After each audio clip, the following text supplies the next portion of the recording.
जय श्री राधे कृष्णा। जय श्री हरि विष्णु मित्रों। कजली तीज, सातुड़ी तीज, नीमड़ी माता व्रत कथा की आप सभी को हार्दिक शुभकामनाएं। हिंदू धर्म में साल में 4 तीज मनाई जाती हैं। हर तीज का अपना अलग महत्व होता है और ये सभी बड़ी धूमधाम से मनाई जाती हैं।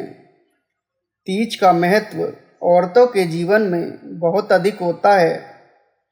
इस दिन भी पत्नी अपने पति की लंबी उम्र के लिए व्रत रखती हैं। वह कुंवारी लड़कियां अच्छा वर पाने के लिए यह व्रत रखती हैं। भाद्रपद महीने की कृष्ण पक्ष की तृतीया तिथि को जो तीज आती है उसे कजली तीज कहते हैं। भादवा तीज या बड़ी तीज भी कहते हैं। इस दिन सातु बनाया जाता है तथा नीमड़ी माता की पूजा की जाती है। रक्षाबंधन के दिन 3 दिन बाद सातुड़ी तीज आती है। इसे बड़ी या कजली तीज भी कहते हैं। यह कृष्ण जन्माष्टमी से 5 दिन पहले आती है। कजरी तीज के दिन विवाहित महिलाएं अपने पति की लंबी आयु के लिए व्रत रखती हैं और अविवाहित लड़कियां इस पर्व पर अच्छा वर पाने के लिए व्रत रखती हैं। इस दिन जो चने, चावल और गेहूं के सत्तू बनाए जाते हैं और उसमें घी और मेवा मिलाकर कई प्रकार के भोजन बनाते हैं। चंद्रमा की पूजा करने के बाद उपवास तोड़ते हैं। कड़ी गर्मी के बाद मानसून का स्वागत करने के लिए लोगों द्वारा कजरी तीज मनाई जाती है। कजरी तीज पूरे साल मनाए जाने वाले 3 तीज त्योहारों में से एक है। इस दिन देवी पार्वती की पूजा करना शुभ माना जाता है।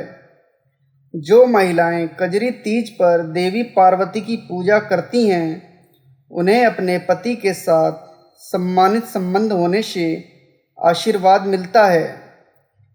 किंवदंती यह है कि 108 जन्म लेने के बाद देवी पार्वती भगवान शिव से शादी करने में सफल हुई। इस दिन को निस्वार्थ प्रेम के सम्मान के रूप में मनाया जाता है।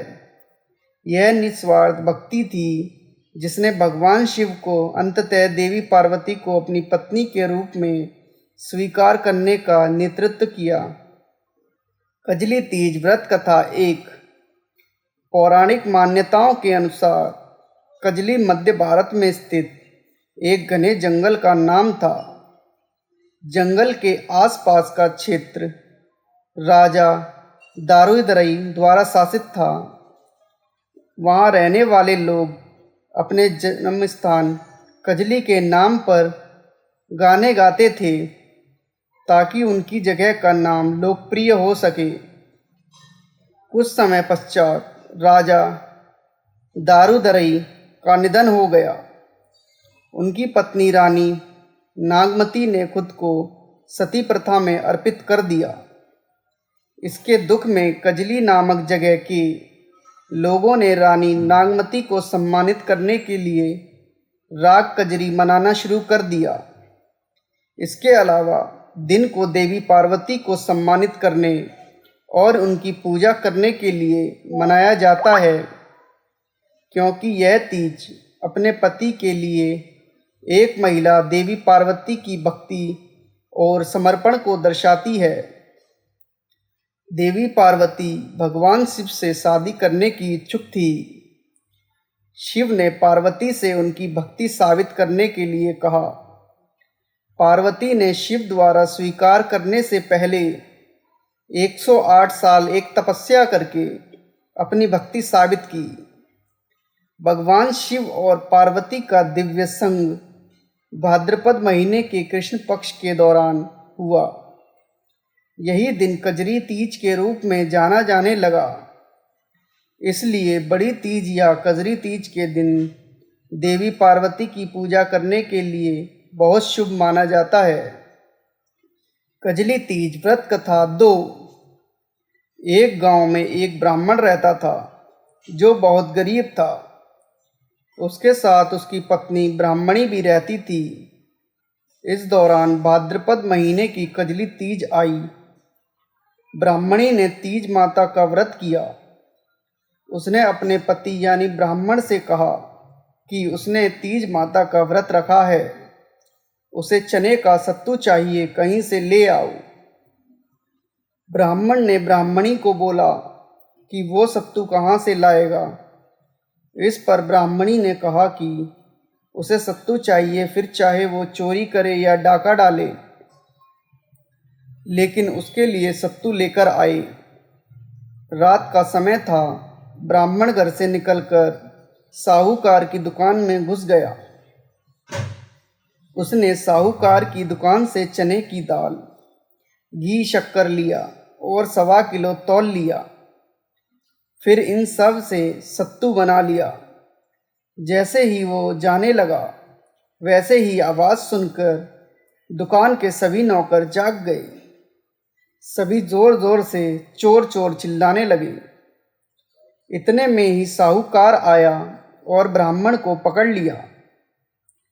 ब्राह्मण ने कहा कि वो चोर नहीं है, वो एक गरीब ब्राह्मण है।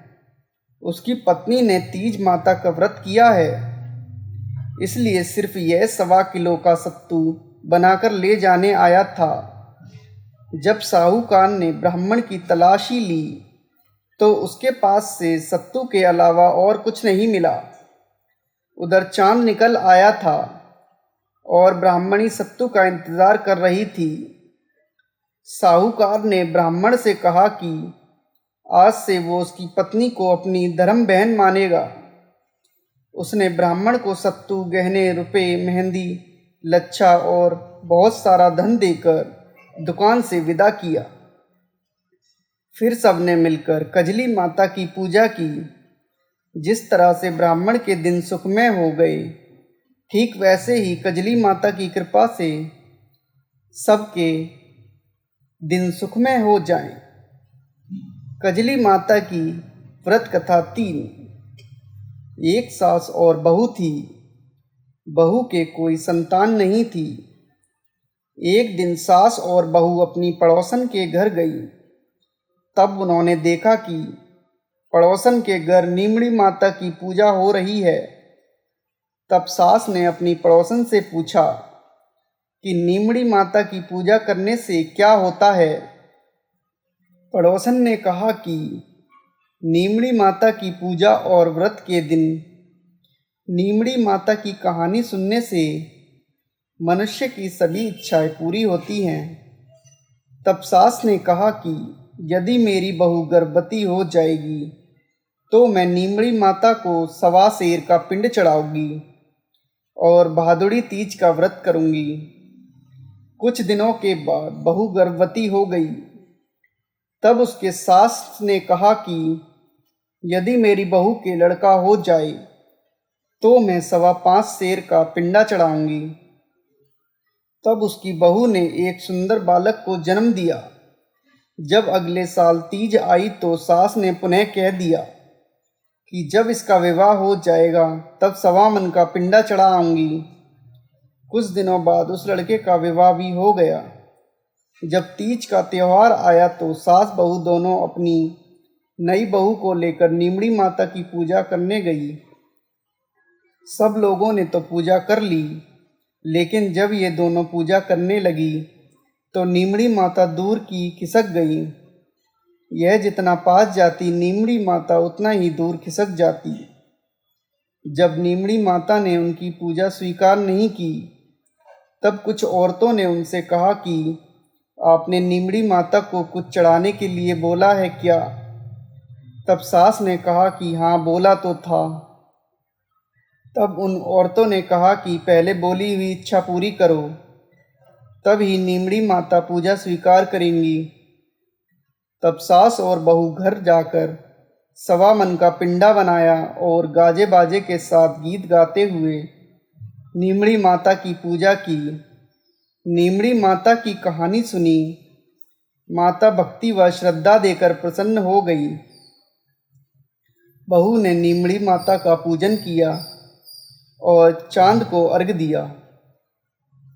हे नीमड़ी माता, जैसे बहू को पुत्र दिया और कृपा की वैसे ही सभी पर करना। नीमड़ी माता की कहानी कहने वाले को, नीमड़ी माता की कहानी सुनने वाले को और पूरे परिवार को देना। बोलो नीमड़ी माता की जय।